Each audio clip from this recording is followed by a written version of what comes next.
Bismillahirrahmanirrahim. Assalamualaikum warahmatullahi wabarakatuh. Selamat pagi. Kita mulai perkuliahan pertemuan pertama untuk mata kuliah analisis numerik 2 ya. Jadi mata kuliah analisis numerik 2 sebetulnya adalah kelanjutan dari materi analisis numerik 1. Ada banyak materi yang belum bisa dicakup dalam 3 SKS analisis numerik 1. Jadi harus dijadikan satu mata kuliah lagi di analisis numerik 2. Nah, kalau di analisis numerik 1, kalian belajar tentang integrasi numerik, turunan numerik, lalu aproksimasi, apalagi pencarian akar persamaan, penyelesaian sistem persamaan linier gitu ya. Di materi analisis numerik 2 akan kita lanjutkan materi atau metode-metode numerik untuk menghitung yang lain ya. Jadi kalau untuk yang pertemuan pertama, kita akan menghitung nilai eigen dan vektor eigen dari suatu matriks. Bu, kenapa sih kok harus dihitung pakai numerik gitu ya? Karena seringkali komputasi yang kita hasilkan atau perhitungan yang kita hasilkan itu punya matriksnya itu sangat besar, ordernya sangat besar atau ukuran matriksnya itu sangat besar, matriks persegi tapi ukurannya sangat besar. Kalau matriksnya ukuran 3x3, kalian masih bisa hitung secara eksak, manual ya. 2x2 masih tidak masalah. Tapi jika misalkan matriksnya sudah 5x5 untuk mencari persamaan karakteristiknya saja itu sudah hal yang menantang gitu ya. Butuh ketelitian yang cukup tinggi. Lalu bisa jadi juga matriks yang kita punya walaupun ordernya cukup rendah tapi memiliki nilai-nilai atau elemen-elemen di dalam matriks tersebut itu nilainya cukup besar. Nah, kalau nilainya cukup besar, ngitungnya juga agak rumit ya. Jadi polinom karakteristiknya juga akan rumit. Nah, disinilah perlu digunakan suatu metode numerik untuk mencari nilai eigen dan vektor eigen. Jadi tentunya vektor eigen itu berkaitan dengan nilai eigen yang kita cari ya. Jadi saling terkait, sepasang kalau saya bilang. Oke. Saya masuk ke beberapa konsep dasar dulu tentang nilai eigen ya. Oh, ini ada salah typo ya. Oke, saya pakai biru itu aja. Jika A adalah sebuah matriks berukuran n kali n, maka A itu akan punya sebanyak n buah nilai eigen. Jadi saya bisa tulis lambda 1, lambda 2 sampai lambda n yang merupakan bisa jadi akarnya berupa bilangan real ya, si lambda ini bilangan real atau bilangan kompleks atau bilangan imajiner gitu ya. Bilangan kompleks, jadi ada bagian real dan bagian imajinernya. Dari polinom karakteristik. Polinom karakteristiknya kita dapat dari mana? Polinom karakteristik adalah determinan dari A dikurangi lambda dikali I. I ini apa? I ini adalah matriks identitas ya. Identitas. Saya harus tulis matriksnya ya, nanti Anda salah paham apa identitas apa gitu ya. Matriks identitas I. Oke. Jadi nilai eigen itu kenapa disebut n? Kenapa saya sebut n-nya secara lambda 1 sampai lambda n? Jadi sebetulnya ada n nilai eigen walaupun bisa jadi ada yang sama. Saya tidak menyebutkan bisa diurutkan dari kecil ke besar, enggak, tapi bisa jadi ada yang sama. Bisa jadi lambda 1 sama dengan lambda 2 bisa jadi akarnya itu misalkan ya, A-nya adalah matriks ukuran 3x3 lalu nilai eigennya adalah 332 bisa. Jadi dia punya 3 nilai eigen karena A-nya ukuran 3x3, tapi ada 2 nilai eigen yang nilainya sama yaitu 3. Bisa ya. Oke. Ups, sebentar. Mau dihapus malah saya coret-coret ya. Oke. Nah, itu tadi nilai eigen ya. Kalau vektor eigen apa? Vektor eigen itu pasti berkaitan dengan nilai eigen gitu ya. Jadi kalau saya ambil satu nilai eigen dari A tadi, lambda katakan, maka untuk satu lambda saya bisa dapatkan vektor V yang memenuhi persamaan AV sama dengan lambda V ya. Jadi atau ini boleh juga ditulis menjadi AV dikurangi lambda V sama dengan 0. V-nya bisa saya keluarkan. Kurang kecil ya tulisan saya ya, biar mungkin ini harus saya zoom. Oke. Jadi ini bisa saya tulis menjadi AV dikurangi lambda V sama dengan 0 ya. Dimana V-nya adalah vektor, artinya V-nya bisa saya faktorkan ya. Ini jadi A dikurangi lambda. Hati-hati, lambda ini adalah skalar. Berarti agar bisa dilakukan operasi dengan A yang merupakan suatu matriks, maka dia harus dikalikan dengan matriks identitas. Gitu, ya. Oke. Apa menariknya sih sebetulnya nilai eigen dan vektor eigen gitu ya. Jadi sebetulnya nilai eigen lambda dan vektor eigen V itu bisa menjadi representasi dari matriks A. Kenapa? Karena lihat polanya di sini cukup menarik ya. Jadi suatu matriks dikalikan suatu vektor itu bisa sama dengan suatu bilangan dikalikan vektor yang sama tadi. Jadi suatu matriks dikalikan vektor V sama dengan suatu bilangan dikalikan dengan V. Menarik ya. Jadi matriks A itu seolah-olah bisa direpresentasikan sebagai suatu bilangan lambda saja. Ya. Nah, itulah kenapa nilai eigen, masalah nilai eigen ini sering menjadi hal yang penting untuk dicari, untuk dikalkulasi di perhitungan-perhitungan matematis atau perhitungan-perhitungan di teknis di bidang engineer atau di bidang yang lain gitu ya. Ekonomi yang lainnya yang ada perhitungan dengan menggunakan matriks itu seringkali kita membutuhkan saya dapat matriks persegi, nilai eigennya berapa, vektor eigennya berapa. Nah itu kenapa penting, karena matriks A tadi itu bisa direpresentasikan menjadi suatu bilangan lambda. Tentunya lambda terikat atau berkaitan dengan vektor V gitu ya, suatu vektor V. Kalau bukan vektor V bisa jadi ini nggak sama dengan, yang di sini tidak sama dengan. Nah, jadi vektor V kita sebut sebagai vektor eigen dari A berkaitan dengan nilai eigen lambda, ya. Nah, kalau ini berarti kita nilai eigennya nilai eigen kiri ya, karena ada di sebelah kiri. Oke.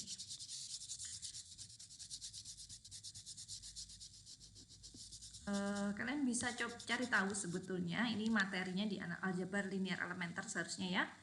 Jadi ada juga bentuknya begini, V dikali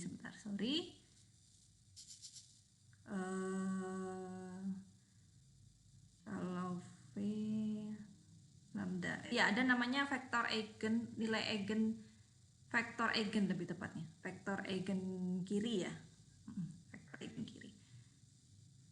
Nah kalian carilah itu ya, biar tidak terlalu lama saya di sini. Oke, jadi sekarang kita gunakan definisi ini ya, bahwa suatu matriks A dikali dengan vektor V itu sama dengan suatu nilai lambda atau nilai eigen lambda dikalikan dengan V. Nah, ini sebetulnya kalau kita kaitkan dengan yang tadi, saya tadi dapat apa? A dikurangi lambda I dikali V harus sama dengan 0 ya. Oke. Disinilah kita bisa tahu kenapa polinom karakteristik itu diperoleh dari polinom A min lambda atau determinan A min lambda dikali I. Ya. Jadi sepasang ya, untuk satu vektor nilai eigen akan ada satu vektor eigen. Dan ingat bahwa vektor eigen itu akan membentuk suatu ruang yang bebas linear ya. Oke. Saya juga butuh definisi tentang normalisasi dari vektor eigen V. Jadi kita tahu bahwa vektor eigen itu dikatakan vektor eigen, suatu vektor dikatakan ternormalisasi jika panjang dari norm tersebut bernilai 1 ya. Jadi yang sering digunakan adalah norm Euclid ya. Di sini x1 kuadrat ditambah x2 kuadrat ditambah bla bla bla sampai xn kuadrat ya. Ini adalah norm Euclid. Sedangkan ada juga yang namanya norm tak hingga, norm maksimum. Norm tak hingga. Norm tak hingga itu apa? Norm tak hingga itu ketika kita mengambil nilai maksimum dari elemen vektor I. Ya. Contoh, kalau saya punya X-nya adalah 1, 2, dan 3, maka norm X dari norm maksimum dari X adalah 3 ya, maksimum dari 1, 2, 3 adalah 3. Nah norm X ini belum ternormalisasi karena panjangnya kalau pakai norm tak hingga panjangnya adalah 3. Maka agar vektor X ini ternormalisasi atau panjangnya jadi 1, itu kita bagi dia dengan 3 ya, 2/3. Kenapa 2 saya bentuknya begitu? 2/3 dan di sininya 1. Nah ini sudah ternormalisasi ya, yang ini. Oke, kita butuh yang ternormalisasi. Sebetulnya vektor itu kan ini menyatakan arahnya, sedangkan norm itu menyatakan panjangnya. Jadi selama panjangnya saya reduksi menjadi 1 nggak masalah karena arahnya juga tidak akan berubah Ya, kenapa kita membutuhkan panjangnya 1? Ya karena kalau vektor panjangnya 1 itu lebih mudah untuk dilakukan kalkulasi dibandingkan yang panjangnya tidak 1. Dan kenapa digunakan norm X, norm maksimum X, bukan menggunakan norm Euclid, karena perhitungannya juga akan lebih mudah jika menggunakan norm ya, norm maksimum. Oke, Anda sekarang sudah tahu definisi dari nilai eigen, vektor eigen, dan satu lagi tadi apa? Satu lagi tadi adalah norm atau vektor eigen ternormalisasi. Jadi vektor eigennya yang panjangnya 1 ya. Nah, polinom karakteristik dari yang tadi A min lambda I, nggak kelihatan ya. Saya mau pakai ini aja. P lambda atau polinom karakteristiknya itu bisa kita cari dari determinan A min lambda I yang sama dengan 0. Oke. Kalau A-nya adalah matriks berukuran n kali n, artinya polinom lambda kita di sini akan merupakan polinom order n. P order yang ke n. Ya. Yang ke order ke n itu bisa kita faktorkan. Ini saya lengkapi ya, kok gak enak saya lihat yang kalau sama dengannya gantung gitu. Oke. P lambda itu bisa kita faktorkan menjadi min 1 pangkat n, lambda min lambda 1 pangkat m min 1, lambda min lambda 2 m pangkat 3, dan seterusnya sampai lambda min lambda k m pangkat k. Kok nggak lambda pangkat n, Bu? Karena bisa jadi ada yang akarnya akar kembar gitu ya. Kalau misalkan kalau m1-nya ini 1, maka lambda 1 nilai eigen yang bernilainya sama dengan lambda 1 kan ada 1. Kalau M3-nya di sini ada 2, berarti lambda 2-nya ada 2 yang sama. Jadi ada 2 nilai eigen yang nilainya sebesar lambda 2. Gitu ya. Jadi di sini kita punya definisi tentang multiplisitas atau kelipatan dari nilai eigen lambda J.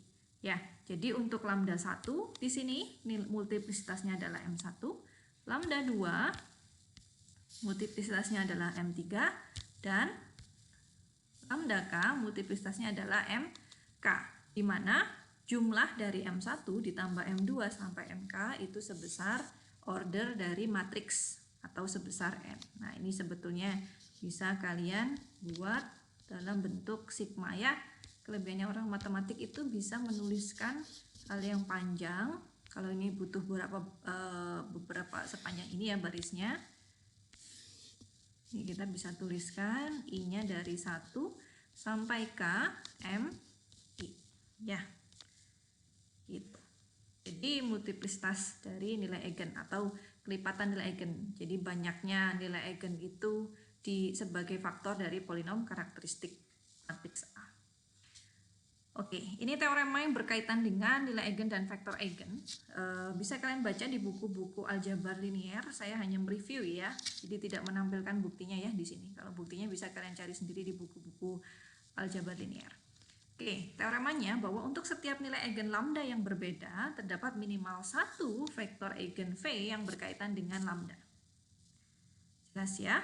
Jadi untuk lambda yang berbeda AV sama dengan lambda V tadi.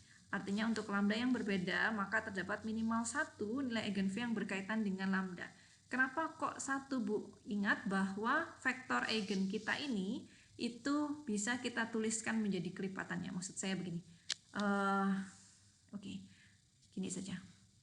Kita tahu tadi kan nilai eigen dan vektor eigen kaitannya adalah gini ya. A lambda sama dengan V lambda, A lambda sih. AV sama dengan lambda V. Lambda V gitu ya. Artinya kalau saya faktorkan, misalkan V ini saya keluarkan suatu kelipatan K. Katakan bahwa V itu sama dengan K dikali U gitu ya. Maka ini jadi AKU. Yang di sini jadi lambda KU ya. Oke, AKU karena K-nya adalah suatu bilangan real gitu ya. Jadi K-nya atau suatu skalar saya bisa keluarkan operasinya begini ya. ada tanya lagi di sini. Bentar, saya harus rapikan sedikit. Jadi kalau saya misalkan K sama dengan V sama dengan K kali U, saya bisa dapat AV. V-nya tadi diganti apa? K kali U ya, K kali U. K-nya dikeluarkan jadi K A kali U, karena K-nya adalah suatu skalar ya. AKU lambda V ini bisa saya gantikan menjadi lambda V akan menjadi lambda dikali KU. K-nya saya bawa keluar jadi K lambda U. Artinya saya tahu kan tadi AV sama dengan lambda V ya. Berarti di sini kan K lambda U ya. Nah, ini saya hilangkan, saya bagi dengan K, maka saya dapat AU sama dengan lambda U. Artinya ketika V adalah vektor eigen yang berkaitan dengan nilai eigen lambda dari matriks A, U yang sama dengan 1/K dikali V itu juga merupakan vektor eigen dari matriks A untuk nilai eigen lambda ya. Jadi untuk satu nilai eigen lambda bisa terdapat lebih dari satu vektor eigen ya. Tentunya dengan arah yang sama, cuman panjangnya atau besar atau normnya aja yang berbeda ya. Itu kan kita sudah lihat sebagai vektor yang berbeda dengan vektor yang panjangnya 1 ya. Oke, biar agak bersih layarnya. Oke, teorema yang kedua, jika lambda memiliki multiplisitas R, maka terdapat paling banyak R vektor eigen bebas linear yang berkaitan dengan lambda. Nah, sekarang kalau lambdanya berbeda, satu nilai eigen lambda akan memiliki satu vektor eigen, minimal satu vektor eigen V. Bagaimana kalau lambdanya berbeda sama gitu ya? Ternyata lambda, misalkan lambdanya sama dengan 1, itu multiplisitasnya ada 3. Jadi nilai eigen 1 tapi 3 gitu ya multiplisitasnya, maka terdapat paling banyak R vektor eigen bebas linear yang berkaitan dengan lambda. Kalian akan bisa temukan sebanyak R eigen vektor eigen yang saling bebas linear berkaitan dengan lambda. Kemudian untuk matriks persegi n kali n,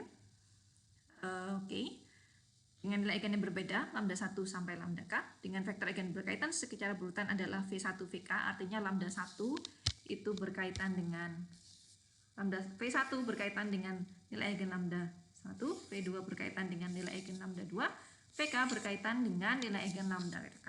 Maka himpunan vektor eigen V1, V2, VK kalau kita kumpulkan jadi sebuah himpunan vektor eigen dari matriks A gitu ya, adalah vektor eigen yang adalah himpunan vektor yang saling bebas linear ya.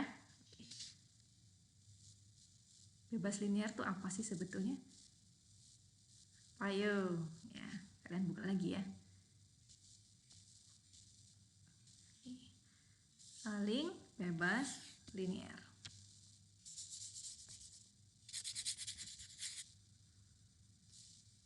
Bebas linear itu apa artinya? Artinya kalau saya buat lambda 2, V2 dan seterusnya sampai lambda K, VK, ini akan bernilai 0 jika hanya ada solusinya hanya ketika alfa 1, alfa 2 sampai alfa K-nya sama dengan 0 ya, ini bebas linear. Jadi hanya ada satu solusi, solusinya adalah ketika alfanya itu sama dengan 0, nggak ada alfa yang lain. Nah, dikatakan saling bebas linear. Oke, saya mencoba untuk merecall ya, mencoba membantu kalian untuk merecall perhitungan secara manualnya bagaimana gitu.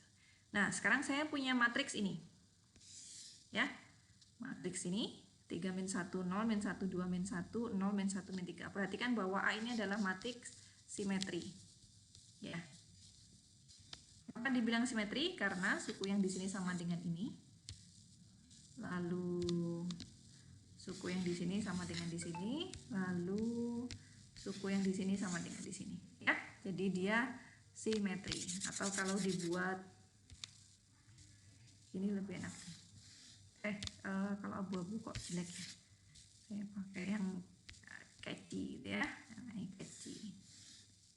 Nah, kalian bisa lihat bahwa ya kalau kita balik gitu ya, segitiganya jadi segitiga bawah yang di sini.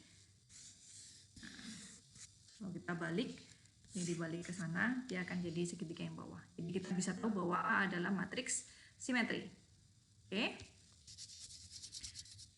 Kenapa kok pakainya matriks simetri, Bu? Sebetulnya untuk perhitungan manual atau di sini kan saya mau mengingatkan kalian bagaimana cara menghitung nilai eigen dan faktor eigen dari sebuah matriks persegi ya. Tidak harus hanya matriks simetri. Tetapi karena untuk perhitungan menggunakan numerik itu kita menginginkan nilai eigennya itu nilai eigen yang real ya.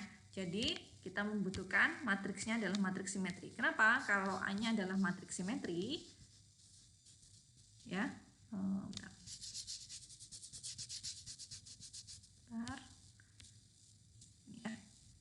A-nya itu matriks simetri, maka kita bisa jamin bahwa nilai eigennya itu semua, atau saya sebut lambda gitu ya, dalam kurung lambda, itu adalah bilangan real ya. Kalau nggak simetri gimana? Kalau A bukan matriks simetri atau bukan matriks simetri, maka lambdanya bisa jadi adalah bilangan kompleks ya. Nah, kita membahas yang simetri dulu karena seringkali nilai eigen yang kita butuhkan adalah berupa bilangan real, bukan berupa bilangan kompleks ya.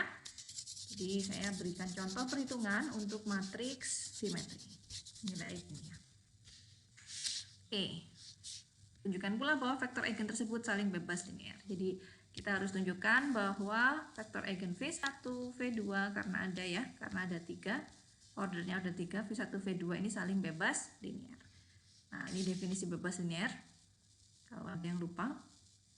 Oke, bagaimana menghitungnya? Oke, kita hitung dulu. Pertama adalah persamaan karakteristiknya. Persamaan karakteristiknya dapat dari determinan A min lambda I.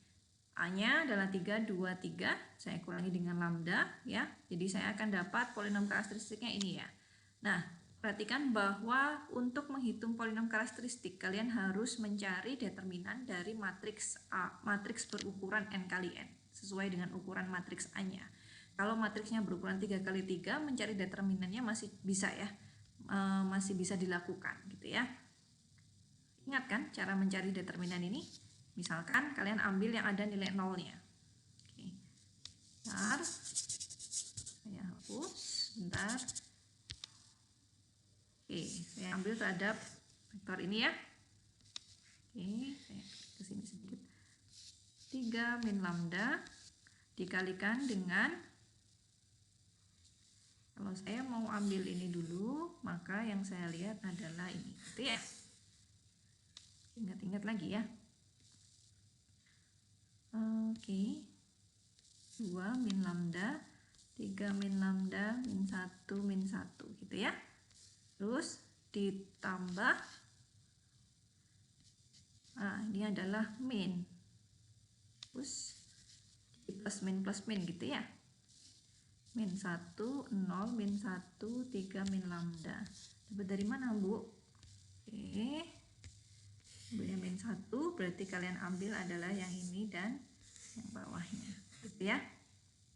Oke, lalu terakhir adalah kalian ambil yang 0. 0 berarti kita ambil yang ini ya, karena 0 dikalikan berapapun 0 jadi kita nggak perlu hitung lah yang itu, sehingga saya dapatkan yang ini 3 min lambda, 2 min lambda, 3 min lambda dikurangi 1.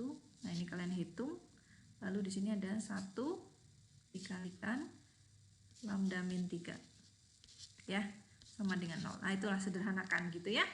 Kalian akan dapatkan bahwa polinom karakteristiknya bentuknya ini, lambda pangkat 3 ya. Oke. Bisa ya, saya rasa bisa harusnya ini, karena ini perhitungan trial sih, nggak perlu saya review lagi ya. Review sedikit lah, nggak harus yang terlalu detail. Oke. Nah, jadi saya bisa faktorkan ya, faktorkan ini menjadi lambda pangkat 3, saya bisa faktorkan lambda min 1, lambda min 3, lambda min 4 ya. Oke, pakai Horner bisa, pakai pemfaktoran biasa bisa gitu ya, kalian bisa coba-coba sehingga dapat nilai eigennya adalah 1, 3, dan 4. Oke, kita dapatkan 3 nilai eigen yang berbeda. Kemudian dari situ kita hitung vektor eigen. Karena satu nilai eigen punya satu vektor eigen yang berkaitan, kita Kita hitung satu-satu. Lambda 1 sama dengan 1. Oke, vektor eigen kita misalkan ini. Kita kurangi matriks A dengan nilai eigen lambda 1, sehingga saya dapat ini ya, sama dengan 0. Saya peroleh X1-nya setengah T, X2-nya T, seper 2T, artinya V1-nya bisa saya ambil 1, 2, 1. Bu, saya nggak mau, ini bentuknya normnya belum 1. Oke, nggak masalah. Kalau normnya nggak mau yang ini, kalian ambil T setengah, 1 setengah. Nah, ini kan normnya 1 ya. Tunggu di sini ya. Setengah. Nah, ini juga nggak masalah. Ini yang kalian anggap sebagai V ya. Ini adalah V-nya, V1. Apa-apa. Gitu ya. Oke, lambda 2 bisa dicoba sendiri. Lambda 3, V3 untuk lambda 3 sama dengan 4 juga bisa dicoba. Kalian coba sendiri. Kemudian, untuk menunjukkan, kita sudah dapat nilai eigen, kita sudah dapat vektor eigen, kita harus menunjukkan bahwa dia bebas linear. Artinya kita cukup membuktikan, sebenarnya kan tadi bebas linear itu ketika alfa 1, alfa 2, dan alfa 3-nya hanya ada 0. Selain caranya menggunakan penyelesaian SPL-nya, SPL 3 persamaan, kalian juga bisa menghitung determinan V1, V2, dan V3. Ternyata determinannya tidak sama dengan 0, maka sudah pasti vektor eigen tersebut atau ruang vektor eigen, himpunan vektor eigen V1, V2, dan V3 itu saling bebas linear. Ya, ini berarti ini bebas. Jadi, oke, kurang kelihatan. Bebas linear. Ya, oke. Jadi saya recall sedikit. Lalu kelemahannya apa gitu ya? Oke, kelemahannya adalah mungkin dilakukan apabila dimensi n kecil, dimensi matriks A-nya itu cukup kecil. 3 masih mungkin, 5 aja sudah kewalahan gitu ya. Tidak semua polinom karakteristik mudah untuk dicari akarnya dan diperlukan beberapa langkah perhitungan, yaitu kalian harus menentukan koefisien polinom karakteristiknya, menentukan akarnya, menentukan solusi tak nol dari sistem linear homogenia ini untuk menghitung V-nya. Dimana setiap langkah membutuhkan perhitungan yang teliti, sehingga human error-nya cukup besar. Maksudnya yang ini ya. Nah, di sini nih, perhitungan di sini yang cukup detail ya. Nah, jadi untuk menghitung determinannya di sebelah sini, kalau matriksnya 3x3 masih mungkin. Kalau matriksnya lebih dari 3x3 itu susah ya.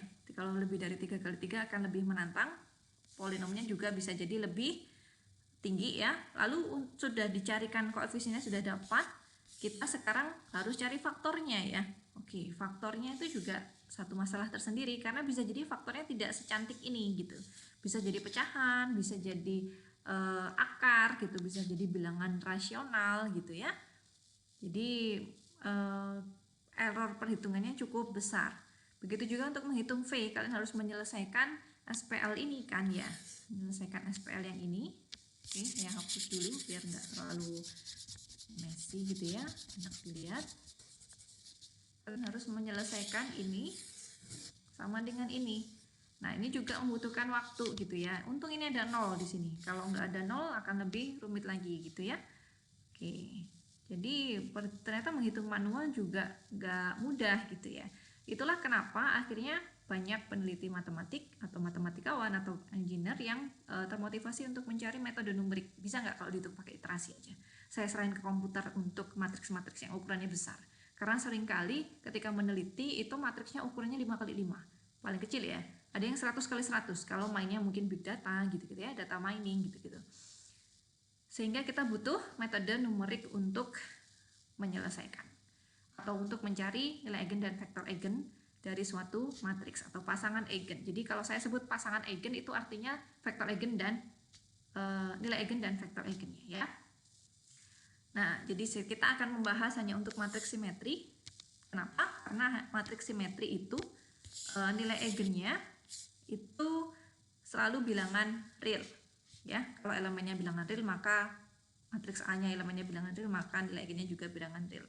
Sedangkan matriks tak simetri itu bisa jadi memiliki nilai eigen dan vektor eigen berupa bilangan kompleks. Jadi nilai eigennya adalah bilangan kompleks ya.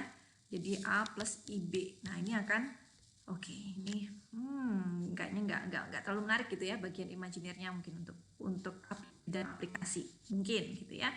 Jadi kita pada metode kali ini kita batasi untuk matriks yang simetris saja. Nah, metode yang akan kita bahas itu bertingkat. Ada yang namanya metode power untuk mencari vektor eigendominan. Nanti setelah power itu ada pengembangannya, yaitu metode inverse power dan juga metode shifted inverse power. Itu mencari satu nilai eigen dan vektor eigen yang berkaitan. Sedangkan untuk mencari semua semua nilai eigen, itu kalian bisa gunakan semua nilai eigen dan vektor eigen dalam satu algoritma gitu ya. Itu kalian bisa gunakan metode Jacobi dan metode Householder yang dilanjutkan dengan QR. Jadi kalau Jacobi itu langsung ketemu semua Jacobi itu ketemu ya semua nilai eigen dan vektor eigennya. Kalau householder itu diubah dulu jadi matriks tridiagonal. Lalu setelah dapat jadi matriks tridiagonal, dia digunakan metode HR untuk mencari nilai eigen dan vektor eigennya. Dan untuk dua metode yang terakhir di sini, itu dua-duanya akan ketemu semua nilai eigen dan vektor eigennya. Ya. Oke, itu dulu untuk video pembelajaran yang pertama. Saya lanjutkan di video pembelajaran yang kedua, kita lanjut ke metode power, inverse power, dan shifted power. Untuk metode Jacobi dan Householder saya simpan untuk pertemuan kedua, biar kalian tidak terlalu penuh gitu ya. Awal kuliah, jadi warming up dulu lah setelah liburan ya. Oke, saya akhiri ya untuk video pembelajaran yang pertama.